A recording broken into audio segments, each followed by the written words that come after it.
Hey dudes, this is Barbie Wilde, the female Cenobite from Hellbound Hellraiser 2, and you're listening to Tommy Throwback Kovac on Splat from the past. Oh my god, I can't believe Tommy just farted. I'm gonna have to tear his soul apart. Hey dudes, welcome to Splat from the Past, the only 80s themed horror and sci-fi show where things could get totally radical. Now today, I will be welcoming back my good friend Barbie Wilde, who was the female Cenobite in Hellraiser 2 Hellbound, and we are going to be talking about Grizzly 2 Revenge, one of her earliest movies that's finally getting released after 37 years.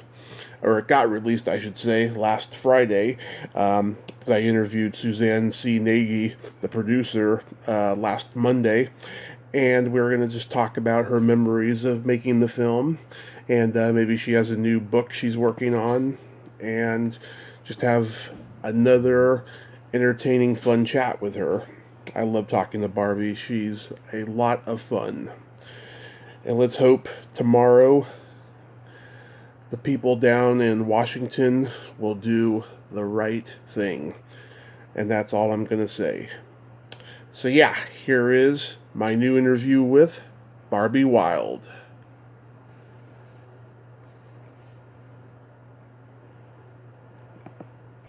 Hey Barbie. Hey Tommy, how you doing? I'm good. How are you? Oh, fine. Just sort of a bit brain dead, but that seems to be my normal state at the moment. Yeah. It's just the world has become, how does one put it in a nice way, rather complicated place. Yes. And just I wake up in the middle of the night going, do I go back to sleep or do I just see if anything else has just gone tits up, as the English say? Yeah. It is a crazy time. But anyway, how are you? I'm doing okay. I mean, I've had a lot happen to me in the last year or so, but I'm getting through it, and I'm throwing myself into the podcast, and I'm writing my first book right now. Oh, great. Yeah. So I can't complain there, but I'm holding up in this clusterfuck pandemic okay. Good. I guess that's the thing, onwards and upwards. And was it my friend Irma, who's 84 or something, says, hang in there, baby. From the 60s, but it is a difficult time. But anyway, I mean, because I have to sort of dash off at 7, should we? Yes, absolutely.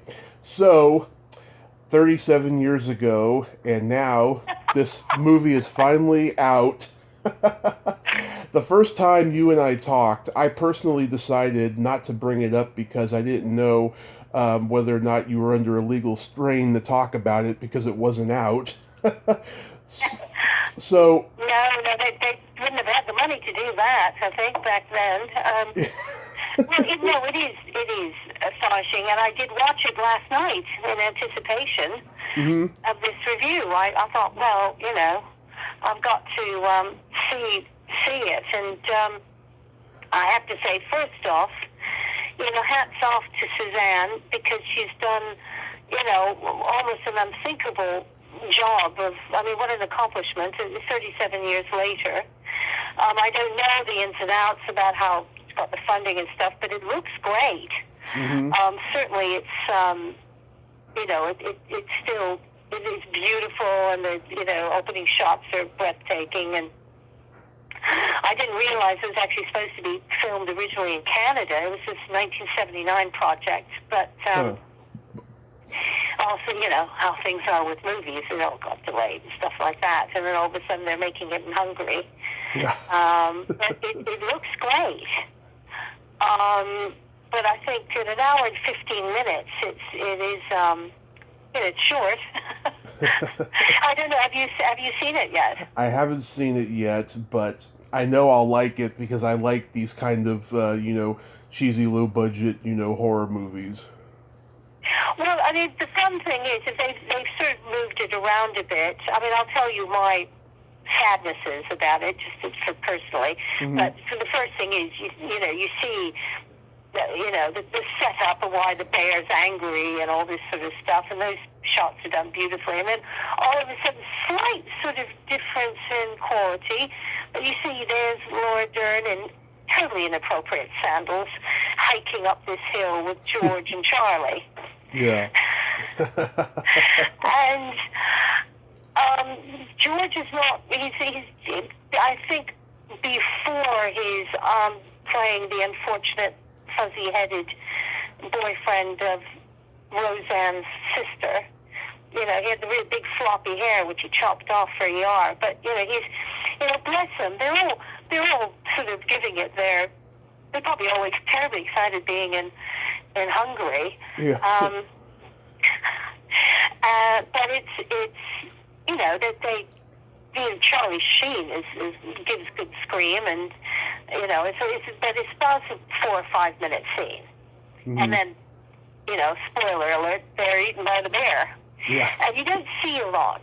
It's not like overly gory or anything like that. They obviously had limitations, because I think there was only about an hour of actual film time. Mm-hmm. That they were able to, I mean, I don't know this, but that they were able to get. So, I mean, I think it looked great, and it was fun. It sets up good, and, it does what it says on the tin, as they say, in that it's basically Jaws with a bear. Yeah. I think the first Grizzly was. So if you like that kind of thing, there's this Louise Fletcher, bless her, not 10 years after getting an Oscar for One Flew Over the Cuckoo's Nest, being the sort of basically playing the sheriff in the Jaws movie, saying, "Oh, this concert must go on," And she's great. I mean, they're all fine.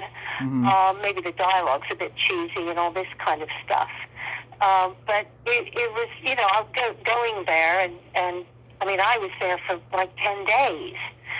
And there's not much of me left. I mean, the main band was called Predator. Yeah. And there's not a lot of it in there.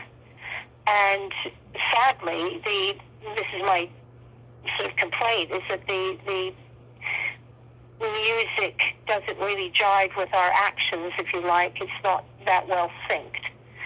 So, but that's me, It's like, oh, wow, I look like I'm playing the drums out of time, Yeah. Like anyone cares. But, they care about the leads and the bear. But it certainly was a bizarre project to be part of. Mm-hmm. And the only reason I'm in it is because my boyfriend at the time was producing the main band. Mm-hmm. And they wanted him to be the drummer, because I think he actually did the drumming part. But he got the job to produce Adam Ant in Sweden. Oh. Well, I'm a producer. Yeah. He said, "Oh, I'm a producer. I'd much rather do that, than be in a movie." So he said, "Why don't you do it?" I said, "Are you kidding? I'm not a drummer." He said, "Everything you need to know." This is a little echo of the Orson Welles cinematography. "I can teach you in a couple days." I said, "You're joking." He said, "Listen, you're a dancer. You're a mime artist. You can do this." Mm-hmm. And so I practiced vigorously to all 3 tracks. And, they put me in this fabulous blue leather outfit with, all this sort of stuff. And I did a good, my memories are that I really did a good job rhyming to all the drumming, but you can't really see that from the film. But it was just the way, let's face it, my movie career, Death Wish 3, Grizzly 2, Hellraiser 2, sequels. Not exactly Gladiator. Yeah. Strange projects I've been in. And it's also not the only film where most of my performance are, I was in a film called Bert Rigby You're a Fool, and I did a magnificent performance as a robotic performance artist, and it got cut. But I had the chance of meeting Carl Reiner, who was directing it, and he was brilliant. Ooh. And he cut himself. He had his own, those guys who used to balance plates on sticks and stuff. He did that it was all part of this theatrical scene, and he cut Amazing. himself, so I didn't feel so bad. But you do see a tiny bit of me. There was this big, long rehearsal scene where I had more of a presence, but that was cut. Mm-hmm. But it was just so odd being in Hungary and doing this film. And I don't know if I told you. I mean, I haven't, because we haven't talked about this. And if I'm just ranting on, just tell me. Go ahead. They said that the extras had to pay a $5 to get in. That was not my memory. It was a free concert by Nazareth. Mm-hmm. And they all came, 10,000 people, very excited. Nazareth came on, played a blistering set. Yeah. They walk off, and we come on, the little fey dancers, and the lead singer, and do these 3 really heavily weird electronic tracks. Yeah. 3 times. And they're all like, huh? And we rush off, and then Nazareth comes back on. So all the crowd reaction shots are basically the crowd reacting to Nazareth, which is a heavy metal band, I think. And so that was kind of amusing. And they had all these other bands as well, Toto Coelho and stuff like that. They were all part of this one record company that had hired Richard Burgess, the producer, and my boyfriend at the time, to do all the music and stuff. I don't know if he did the other bands, but so it was just totally odd. Never saw any of the famous extras or I think I saw Louise Fletcher once. Yeah. And stuff, but it was, this was it. So, I mean, if you like this kind of thing, Mm-hmm. and the ending's hilarious. Somebody say, oh, it's so abrupt. I went, it's brilliant. So, what can you say, But it is kind of an extraordinary thing to think that they've managed to finish it all these years later. I mean, for that, they should just be given... I mean, that's why it's gotten a really good amount of press coverage, I just think. And it's sort of like, like Galaxy Quest. This is a historical document, Yeah. 3 uber-famous people playing red shirts. It is kind of... There are other people, too, that I'm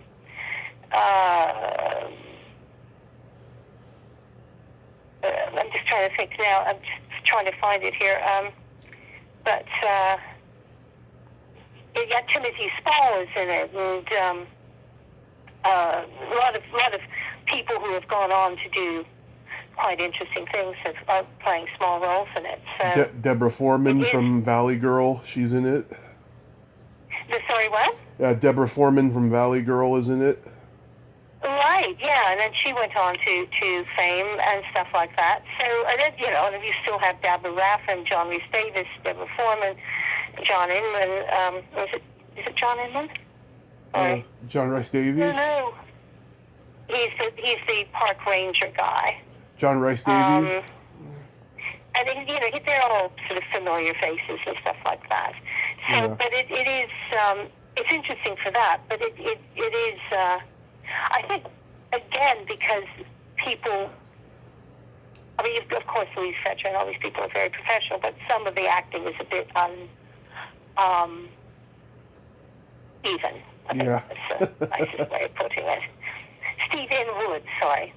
Yeah. But no, it's definitely worth a watch just because. Let's watch one of the first. I mean, like I said, or I don't know if I did, but Charlie Sheen got his SAG card for doing it. Yeah. So it is. Like I said, it's kind of a rather an extraordinary project just because it got finished and they had these people in it that have become intensely famous. And it's entertaining. I didn't know what to expect because I'd only seen sort of bad VHS copies on YouTube. And I don't know, I just remember they cut out the exercise scene as well. Oh, there's 2 scenes that they could have had a presence in, but they cut it out. I mean, God knows why, because they needed more stuff. But I think that they may have just, because there was a lot of preparation scenes for the big concert. Where, I mean, you got the poor rangers and everybody getting eaten up by bears and stuff, and some of the scenes are really good, I have to say. But, the ones where they're building the stage and stuff may not be of such great interest to people. But, I think it's, like I said, it's sort of this historical document. Yeah, that, I know I'll like it because I like those kind of movies. And when I talked to Suzanne last week, I told her in email the same thing I tell everybody, that they can swear on the podcast, right? And because she's from, where is she from again? Isn't she Hungarian? I thought she was. Hungarian, yes. Hungarian. Because she's Hungarian, right, she thought that I was being condescending, meaning swearing that it's going to come out, because it's been, 37 years and stuff. And I was like, no, I mean cursing, I didn't mean swearing that it's going to come out, because I know she had like a controversy. The movie was linked on YouTube years ago, and she made threats that were like tangibly seen, that she was going to sue and stuff like that, and I think that she was embarrassed by that. Yeah, well, it's difficult, isn't it? I mean, it's never been finished, and so I mean, I don't know where those people got it. Another thing, actually, I should mention that the Bruno Tonioli of Strictly Come Dancing fame is the choreographer. Which is kind of fun.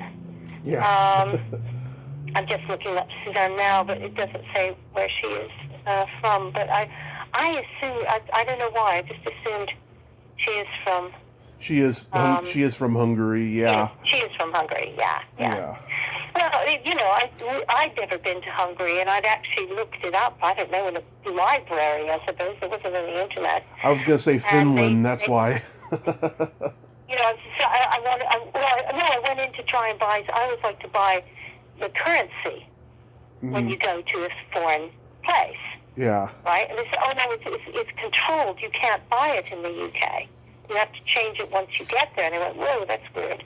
But they gave us a nice per diem, as they called it, in Fleets, or whatever the Hungarian thing is. But I knew I couldn't change it once I got home. So I just accrued $25 a day, American, in Fleets. And we went out and had, my girlfriend Angie was one of the dancers. We went out and had fabulous meals in Russian restaurants with champagne and steak, and I bought presents of amber for my mom and dad, and all these presents, because I thought I won't be able to change the money back. Yeah. Meanwhile, the other dancers who weren't in on this were saving their money and eating, Twiglets or crackers or something, and not going to the restaurant because they wanted to save their per diem and send it back home. And they're dancers anyway; they can live on Twiglets, as Angie once said. She said, "You're my only friend who eats." Because she was just naturally slim. I wasn't that slim. But anyway, so there's this scene at the airport where I'm walking through with all my little bits and pieces, feeling very pleased with myself. I had, a couple of bottles of Russian champagne that I'd consumed. But the other girls were stopped, and they said, you have to give us back this currency because you're not allowed to take it out of the country. So there was they just ended up throwing all the money at the customs people, running through laughing madly. But this is, always make sure you spend your per diem. How it must be cautionary tale. But there are all sorts of crazy stories like that. How I got the part was weird enough. Yeah. But I remember one story in particular where the director, Andre, came up to me and he said, I bought this new hat. And I said, well, it's very stylish, Andre. That was what you would call it. So, and he said, do you think it makes me look more like a director? I remember, I swear you said that. And I went, yeah, sure. You don't argue with directors like that. But it was like, wow, this did not make me feel very confident. Well, it's better than a hashtag Me Too situation. No, it's just very sort of, oh well, yeah, exactly. No, he was very nice. Everybody was nice, and, we did a lot of rehearsing on the stage and stuff. It was quite a, and I think, again, the sadness is that you see the band Predator, and he was wearing, the lead singer, Nigel, was wearing this extraordinary armor made by this artist called Andrew Logan, and whole cracked mirrors, and it just looked extraordinary. But all the shots are from really far away, so you don't really see that much. Mm-hmm. And like I said, for some reason, they switched out one of the tracks, and so we're like completely out of time. But I don't think, people are watching it for the bear. They don't care about the bands, I suppose. She said sadly. Do you play drums at all, though? No, it's like I said, it does what it says. If you like, nature gone wrong films, with hectic acting, then, it's just wonderful John Rhys Davis going, that bear is a devil bear. Right. You're playing a French-Canadian accent slipping a bit, John, darling. But hey, who cares? He probably thought, But anyway, so it's fun. It's, so. Yeah. Let me know what you think about it when you see it. I sure will, yeah. Rent it on iTunes tonight. I sure will. I know I'm going to like it. But I was curious, though. I mean, do you play drums in real life? Well, funnily enough, after being coached by my brilliant, he was a brilliant drummer, Richard Burgess. Yeah. He, I practiced so hard. I actually, came staggering back to London afterwards and mentioned to my agent at the time that I'd done this film and blah, blah, blah. And he said, this is so odd. There's this Italian group called the Rondo Veneziano, and they don't do personal appearances, but their albums in the top 20 or 30 in the charts. Mm-hmm. Or they want to get it in there. We didn't do any TV or anything. So they hired two kids from the Royal Academy of Music to play the violin and the cello, because it was classical tracks that they had put to a disco beat. And so it had drumming. So they hired me, and I was dressed up as this Renaissance figure, but as a boy. And they were dressed up in these fantastic outfits and wigs, and we would go and do these personal appearances at nightclubs, miming to these beautiful, Renaissance-y music, but with this drum beat, and I would play the drums, perfectly, of course. So I had a little bit of a career as a mime drummer after that. Nice. And even now, my husband, who's a composer, if say the theme tune to Hawaii Five-0 comes on or something, that's how we chill in the evenings. Watch a movie, and then watch an episode of Jack Lord as Steve McGarrett. But, if I'm feeling vigorous, I do the drum. I mime to the drums, which is a pretty complicated part. And he always, he's a musician, and he just goes, I can't believe how good you are at doing that. So if I ever have to go back into, maybe I'll be called back as a mime drummer of a certain age. Yeah. But if you asked me to play the drums, no. They were electronic drums, so you wouldn't hear anything, basically. Yeah. I made an attempt to play drums when I was in 8th grade, but my parents didn't want me to take up an instrument that would require, lots of loud noise and practice. Oh, well, no, it's just I wanted to play the violin. And my mother said, try the piano. She said the thought of you listening to you learning how to play the violin could be excruciating. So she bought me a piano, bless her. It was $50. Wow. Back in the day, got it tuned. I took piano lessons for 10 years, so I can play the piano. Mm-hmm. Although I haven't played in years, but But no, it's just, like I said. But I could do it if I had to mime it. Nice. Have you been binge watching Robert Mitchum movies? When was the last one we watched? Oh, damn. Sorry. Just trying to remember the name of it. His Kind of Woman, of course. We watched quite recently. Mm-hmm. But there's another one that we got. It's brilliant.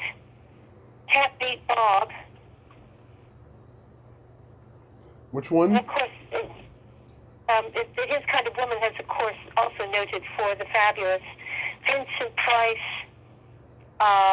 and Robert Burr. Robert Burr? No, Raymond Burr. Sorry. Raymond Burr, yeah. What did we watch recently? Linda Darnell is we also watched Big Steel recently, which was brilliant. Linda Darnell and Jack Palance. Oh. And Second Chance. Is it Second Chance? Russ Lambert. I'm just looking at. Yeah, mobster Vic Spalato's girlfriend Claire is hiding in Mexico, and she's willing to testify for U.S. Senate Investigative Committee if she can make it back to the U.S. alive. Because Jack, who loves her, but, he's looking for her ex-boyfriend. But she meets Robert Mitchum. It's a fantastic film. There is a spectacular fight on a cable car at the end. Nice. Wonderful stuff. But no, those are the most recent ones that we've seen. Oh, re-seen, sorry. Yeah, I've been getting into Stuart Granger lately. Stuart Granger? Yeah. You just made me think of something that's really rude, and I can say this, right? Of course. There is a British comedian, Scottish, called Billy Connolly. Oh, yeah, I love Billy Connolly. I love Billy Connolly. Yeah. Okay. He's doing a shtick on getting old. Yeah. And he said, I can't do the accent, but I will, just to torture my Scottish friends. He said, I've been noticing they're getting a bit old, and you know the thing about your pubes, they go gray. That's really disturbing. My name looks like Stuart Granger. I love it. Yeah, I love. I think he actually used a slightly ruder word for Willie. This is the English vernacular for a man's wedding tackle. Yeah. But I still think of that and laugh. Every time I hear the word Stuart Granger, I think of Billy Connolly's remark. But he's a shockingly handsome man. Yeah. Stuart. I had a huge crush on him. Oh, yeah. King Solomon's Mines. That swashbuckling movie Scaramouche, which finally it solved the mystery because I didn't know what Queen was talking about in Bohemian Rhapsody. Scaramouche, Scaramouche, will you do the fandango? Yeah. I think one of his best ones is King Solomon's Mines. Oh, yeah. I'm a huge, my dad, he's got me turned on to things like Sherlock Holmes stories. So instead of reading little girly stories like Anne of Green Gables or whatever it was, Rebecca and Sunnybrook Farm, I was reading, Sherlock Holmes stories, sci-fi like John Carter of Mars and stuff like that, but also H. Rider Haggard novels. And King Solomon's Mines is based on one of those. And it's actually, it's got Deborah Carr in it as well. Yes. And it's fabulous. So they remade it with Richard Chamberlain and Sharon Stone, and I've never seen that version, but it looked a bit jokey to me. How about the Patrick Swayze version in the 2000s? Oh no, I didn't even know that was existed. Oh no, no, I didn't know that one. But he's fabulous there, and his gray, streaky hair is in full fury. Yeah. Highly recommended if you haven't seen it. Oh yeah, I've seen I've seen all the versions and stuff. Even Sean Connery, his last movie, he played Alan Quatermain in the Extraordinary League of Gentlemen or whatever it was called. Oh, yes. I didn't enjoy that as much as Yeah. I thought I would, because I loved all those characters. He's also in The Magic Bow, Stuart Granger, playing Paganini. Yeah. Gosh, well, anyway. You know Michael DeBar. Not off the top of my head. He's an English actor. He's a musician. He was in an English rock band that used to open for Led Zeppelin called Detective in the 70s. No, has he been in the movie so I can look him up? Oh yeah, he's been into To Sir with Love. He guest starred on MacGyver many times. He's been in a lot of stuff. But anyways, his his ex-wife Pamela DeBar, is a famous rock groupie, and she has a podcast, and she had him on, and he said that he always wanted to play a Stuart Granger type role, like being like an African safari archaeologist or something. Yeah. So, no, I'm just trying to see if I'm getting his name right. Oh, Michael DeBars. Yes, Michael DeBars. Yes. Oh, right. Yes. Okay. Yeah, he's a very Fantastic. talented guy. Oh, yes. I've seen some of his films. Yeah. Well, wouldn't we all? I've always wanted to just play a deadly nun assassin. That's my dream. Yeah, you should be the next. I mean, you don't look at. You see, it's the uniform. You look at the nun outfit, but you wouldn't see the face. You see, it's a perfect cover for being an assassin. I figured all of this out when I was 9. You would be a perfect demonic nun in the Conjuring movies. Yeah. Well, it's funny. We were doing this Q&A after a showing of Hellraiser 2 in Hamburg, Yeah. and this person said, "What would you have done if you had become an actor?" And I don't know. Rick said he would have been teaching Buddhism. Simon said, I can't remember what Doug said, but Simon said he wanted to design roller coaster rides. Right. And I said, when I was a little kid, I wanted to be an international assassin. But everyone laughed. But I wasn't joking. I still think it would be fiendishly fun to do that. But anyway, we all have our little dreams, and sometimes they don't get fulfilled. Yeah, but sometimes it all works out. Like, I've interviewed so many people who wanted to be movie stars from the time that they were little, and then they either became working actors or they found another field in the entertainment industry or out of the entertainment industry that ended up being their new dream, you know? Yeah, no, it's interesting because, I think it's very tough for anybody to have any kind of sustainable career. Yeah. I think in the UK, it's about 95% of most people registered with Actors Equity in the UK are probably not working, and probably now it's 100% unless you're Judi Dench. So it's a very difficult profession. It left me behind. I became a casting director, and I quickly learned that's a really depressing job to have. Oh, I could do this. No, you can't. You're too old. I'm only 32. Etc. So basically, after Hellraiser, I did one movie in 2000, and I've done a couple things now for the fabulous Dark Biddies Presents, which is a shameless plug. The offer, and a soon-to-be coming out zombie apocalypse movie like you've never seen before, Dad, where I play a TV presenter at the very beginning of the horror. But going back into acting after all these years of being a writer and before that being casting director was terrifying. But it was fun. It was great. And these guys who do Dark Biddies Presents, which is available on American Prime, they've put out about, oh gosh, how many episodes now? I will check because I want to be correct. Is it a Netflix series? Sorry? Is that a Netflix series? No, Amazon Prime. Oh, okay. original, no, not original, but Dark Ditties Presents. It's here. I'm shocked and horrified that you haven't watched it yet. I'm going to. Okay, it's I'm in the offer, which is the first one. That's very notable because it's got 5 members of the original first 2 Hellraiser movies in it. Mm-hmm. Oliver Smith, Ken Cranham, Simon Bamford, moi, and Nicholas Mintz. Yep. Then there's Mrs. Wiltshire, which is starring Simon Bamford, as you've never seen him before. It's absolutely brilliant.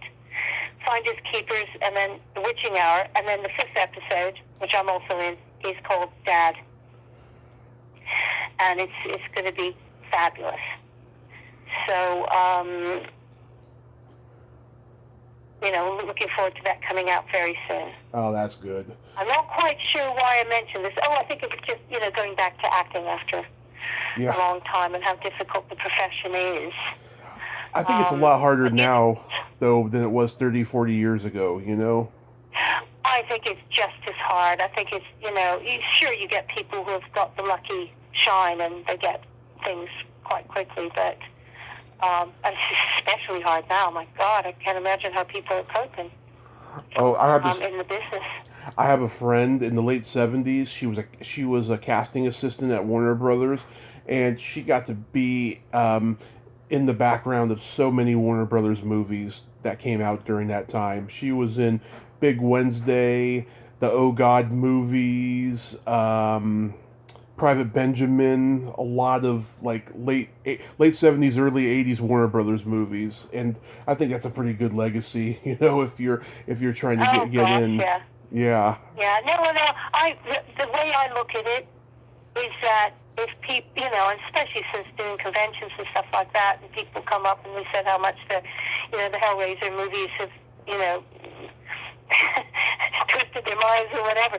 But it is, you realize that just even being in one movie, it makes an incredible impression.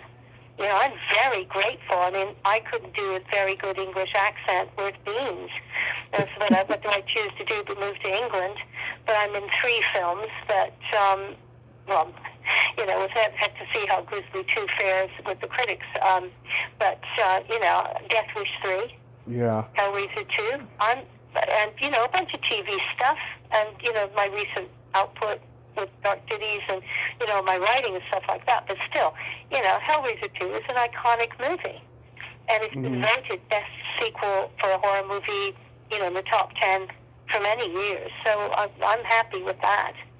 As, that's why I always get, people only know me for this. I go, well, be grateful they know you for that. Don't be bitter, be happy. I mean, you can... Because I think, sorry. I was going to say, you can pass as English. You do look English. As long as I don't open my mouth, believe me, English people just go, my God, Barbie. Is that the best you can do? Oh, cold blimey, mate, stone the place. It's cringe if I try and do an English accent. Yeah. I am no Meryl Streep, let's just say that. And, considering I'm a singer. Yeah. And, a musician, you'd think I'd have a more musical ear for things like that. But the English are very,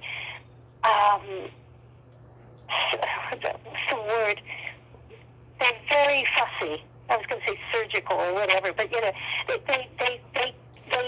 use their, you're from Birmingham. You're from Manchester. Within 2 minutes, they can tell, I'm from Birmingham. But if I said that, they go, what?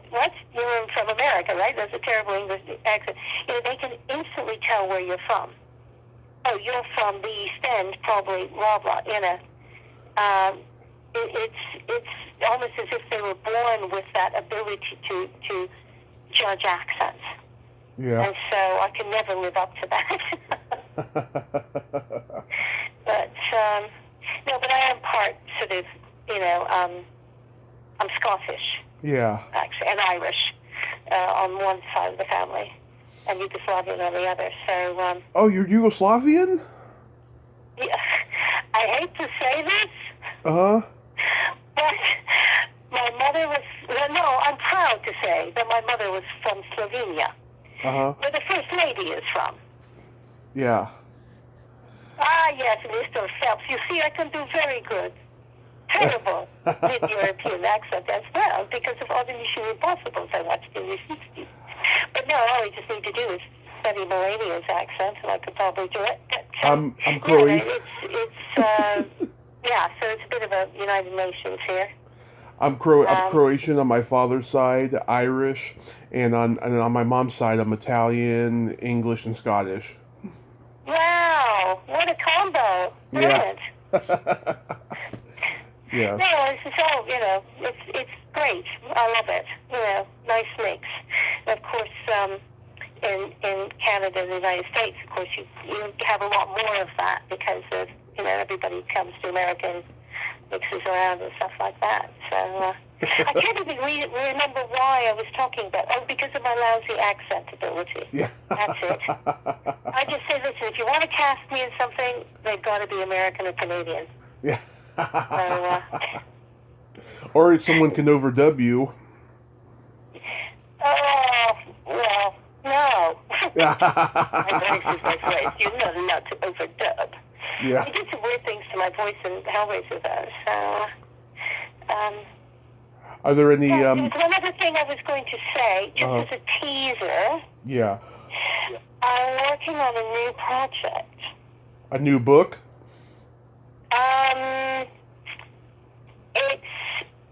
No. It's weird. That's all I'm going to say. It's weird. It's not what you're going to accept. I mean, not going to expect, rather. Hopefully you will accept it. But I am working on a new project. It's taking a long time. But it will be pretty fucking odd. It's a movie? I'm very excited about it. It's a movie, though? No, I'm not going to say what it is. Okay. Because you might get put off. No, but it's sort of going back to sort of other things, and it's a horror project. I can say that. Okay. and it does have some literary connections. Nice. So, but it will be hopefully awesome sauce. I'm working with somebody on it. We are collaborating. Nice. So, nice. But it should be interesting. It came about during a late night sitting outside in the summer, having a glass of wine, going, "Hey, why do we do this?" Oh no! 6 months later, but hey, these things take time. So I'm very excited about it. So just keep an eye on my social media platforms. Oh, I do. To see when it comes out. It'll probably take another 6 months to find fruition and all this sort of stuff. But, I think with this and it's just nice to have something to look forward to. Well, I hope you're staying safe during the pandemic while you're making this thing. Oh, yes. Well, I'm a bit of a germaphobe, so I don't go out much. Yeah. And I wear masks and do all that. So I freak out if people don't social distance. I was walking outside briefly during the summer, and some guy ostentatiously coughed behind myself. I just gave him such a filthy look. I'm quite happy. I feel safe. But it's just so horrible what happens to you if you get this thing. Oh, yeah. Because I'm not, I'm okay. I'm not bad for an old bird, you know what I mean? Yeah. But, I'm a certain age, and, we have, as you get older, you have little health issues, and you have to watch out. So I keep hitting my thigh. I hope you don't hear that sound effect. I just have to be careful. And so I'm uber careful. Yeah. And that's good. It's not easy to live with. But take that drop, will you? Wash your hands. That kind of thing. But hey, these are the times we live in. Yeah. Is your birthday January 21st? It is. That's the 6-year anniversary of my car accident. Oh my God! Oh no! Oh, that's sad. It's sad, but it's The good anniversary because of my birth is but you're okay now. yeah, it's been 6 years. I mean, I got arthritis in my leg, and I don't have a gallbladder anymore. But other than Oh, that, jeez. I mean, everything's great. Um, I've been on a diet for the last year and a half and all of that. But I'm very grateful because otherwise I wouldn't be talking to you right now. I mean, it was a pretty bad thing, but I'm coming up on 6 years of recovery, 6 years sober. I haven't had a drink in 6 years. And on February 1st, I'll be celebrating 11 years since I came out as bi. So I've got some milestones coming up. Good for you. Congratulations. Thank you. Fantastic. No, but it is, one has to celebrate these things as well. Mhm. And, it's so easy to look on the dark side. Yeah. Especially, frankly, the last 4 years have been total cack. God, I'm torturing so many people with this awful accent. But, hopefully January 21st will be the turning for a lot of things that are hopeful and good. That's all I can say. And, but, it just all goes to show that you can be poodling along. Last January I was filming Dad, in Northamptonshire or something. Northampton. Yeah. And, there's this, flu bug thing. I had a dinner with my manager in London, and we were just talking about this this virus and all this, and, I was supposed to be going to Vegas in March. That got canceled, and then, but it's just, you just don't think the turn things can take.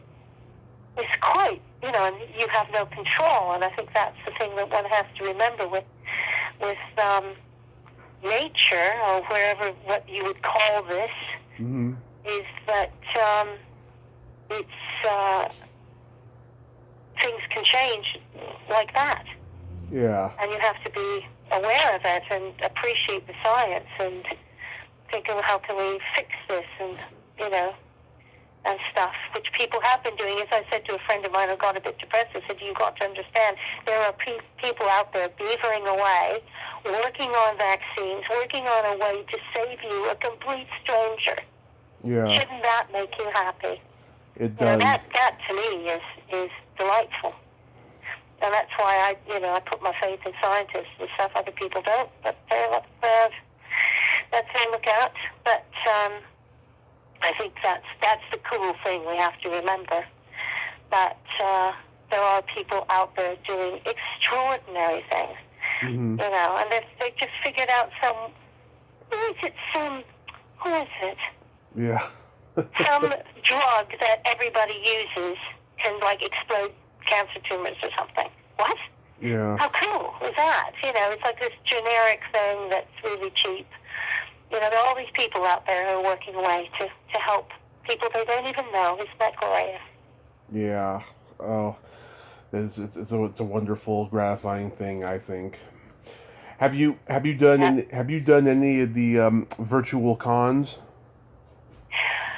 I did one interview with but no, it wasn't a con really. No, it was just a Zoom interview. Not just, it was fun. I think it was called Horror Vision, I think. No, I've known a couple of people who've done it, but it's taking a while to get off the launching pad. I think it's not knowing how. I think Doug has done a couple. Yeah. But it's awkward. It's different. I know that there have been some cons. Days of the Dead has been going. They've had 2 of them, I think. Oh yeah, they came under fire pretty badly at the first one, I remember. I think what? they came under fire in the first one because so many people canceled. There was low attendance, and some guy got caught on camera wearing a shirt that made fun of Robin Williams' suicide. Oh, that's sensitive. Yeah. Jesus. It was pretty bad, yeah. No, I don't think it, unless, it's going to be another year, I reckon, sadly, before things are safe. Yeah. And that's if everybody gets the vaccine, and there's a lot of reluctance to do that. I got to go to a Comic-Con just before the pandemic hit, and I got to meet Christy McNichol. I'd always wanted to meet her since I was a little kid, and we took these cute pictures together where we were hugging. I was thinking to myself later, if cons are going to be virtual in the future, that's a good physical one to go out on. Sure. I'm sorry, I didn't catch the name of the actress. Christy McNichol. She was in Little Darlings. Yeah. She was in Little Darlings with Tatum O'Neal. Yeah, and then she was on Empty Nest, a couple other shows. Yeah. Oh no, it's funny when you think about the people you meet, and it is all very close. And people like that. They want to meet people. So it is a difficult thing to get around. I'm not quite sure how it's going to work, but fingers crossed that people will, get vaccinated and things will calm down over the next 12 months, whatever, But I think it's. I would always want to give out a shout out to all the Hellraiser fans out there and horror fans that are still sort of keeping the faith and showing their enthusiasm for what we're all trying to do. Yeah. And hopefully he'll be rewarded by moi with my fabulous new secret project soon. Well, in the next 6 months or something. But, it's hopefully we'll all get through this. We have to, really. It's sort of a no-brainer. We have to get through. Yeah. And, it's my favorite line that I always say to people, what advice would you give if you're in the movie industry or any of these things? Yeah. People coming on the way up. And I always say, it's my favorite quote from Galaxy Quest: never give up, never surrender. Oh. And that's what we have to do. We can't surrender to fear or to the virus or to hate or violence. We just have to keep on going, keep positive, and, or I will tear your soul apart. Yeah. That was a joke. I know. Hopefully tomorrow morning, a certain evil person will eat a peach, hopefully. Yes. Well, they already look rather peach-like. No, it's just honestly, I don't want to get into politics because it's so divisive and all this sort of stuff, but really, well, no, actually, what happened last week was appalling. Yes. And it is absolutely disgusting. It is. And we were just, people around the world were watching with horror, and those people inside the building, politicians and stuff, were scared and terrified by these people, and it's unforgivable as far as I'm concerned. So, yep, it's disastrous. It's when Watergate and Kent State happened 4 collide. years ago, as far as I'm concerned. Yeah, But anyway, no. it's when Watergate and Kent State collide. It's beyond comprehension. It's terrible. Yeah, that's actually a very good. Yeah, that's a good analogy. Because 5 people are dead, and no matter how many people try and duck responsibility for that, and plenty are, there's responsibility. People have to be. There are consequences. But I'd like to end on a good note. Yes, I have. That's good. I have new jokes. Watch Grizzly 2. See George Clooney be very silly with Laura Dern in the sleeping bag. Yes. I have. Out for dark ditties. What else can we say?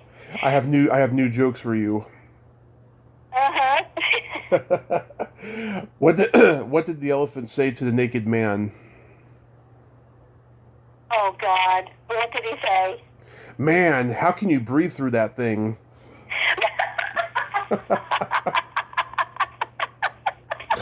I love that one. That's brilliant. I love that one. That is brilliant. Yeah, that's Your what. best yet, man. Thanks, you can use that one. Oh, God, that is a superb way Thank you. Okay. to ease out into to the flummoxed universe, as we all, to quote a friend of mine, Annabelle, as we all dance on the brink of insanity here. We have to just, take each day as it comes, even if you don't know what day that is. Okay, I'm saying these ones for the first time ever. What did Okay. what did the letter O say to the letter Q? I don't know. Dude, put that away. Oh, I knew you were going to say something. You kind of cornered the market on rude jokes. Okay, this one is really bad. Please forgive me out there. Anybody out there, forgive me. Why did the piano player go to jail? Why did the piano player go to jail? He fingered a I minor. don't know. Sorry? He fingered a minor. Oh, that's horrible. Yeah. Now, tell me the elephant one again. Say, cut that one out. Okay. That's a little bit too close to, what all this shite that's been going on. Jesus. Okay, one more, and nothing that sort of, What did you have another one? Yeah, what did one burp say to the other? What? Burp, belch. Oh, right, yeah. What did one burp say to the other? I don't know. Next time, let's be stinkers and go out the back. Oh, you can always get me with a good fart joke, love. I know, I use your plug all the time when you talk about me farting. Oh, gosh, I know, I heard, because I heard a bit of it, yeah. Oh, well, that's good. I'm glad that you can recycle me. Of course. That's one way of putting it. I think the world of you, Barbie, absolutely. Well, it's been an absolute pleasure chatting. I hope I wasn't too ranty. Oh, I love it when you're ranty, Barbie, because you're so smart and you have so much insight, and the audience, they want to hear you, they don't want to hear me. Oh, darling. You're probably right. Sorry, I'm only kidding. But anyway, no, that's very sweet of you to say that. Thank you. And it was delightful. And again, nice, just one to get back why we were chatting today. Again, just well done to Suzanne for finishing this extraordinary project. And I hope that people enjoy watching it.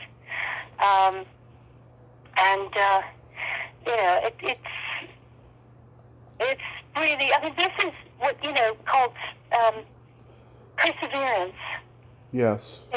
37 years. 37 years. Never give up.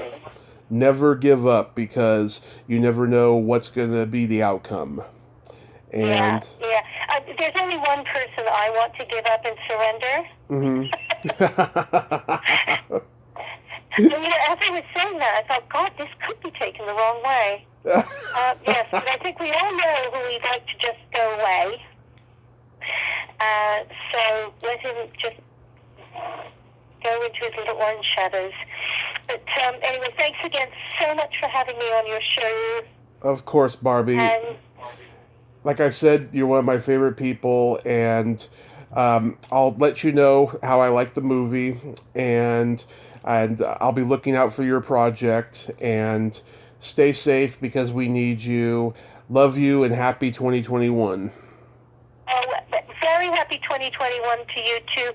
Stay safe, stay cool, keep on coming up with those crazy jokes of yours. I will. We all need a laugh. We all need a laugh, yes. Okay. You have to laugh or you'll pull your own head off, as someone once said. Yeah. I'm not Neil, remember that. Okay, my dear. Well, listen, take care and thanks again. Okay, have a good night over there. Okay, we will. Take care. Bye-bye. Bye. Well, there you have it. Barbie Wilde. Ain't she a sweetheart? I love her so much. She is just so damn fun. And like I said, she's very smart, but it doesn't take a genius to see that. Well, that's all the time we have this week on Splat from the Past. Till next time, this is Tommy Throwback Kovac saying, there's no shame in living in the past, because the present sucks. Later, dudes!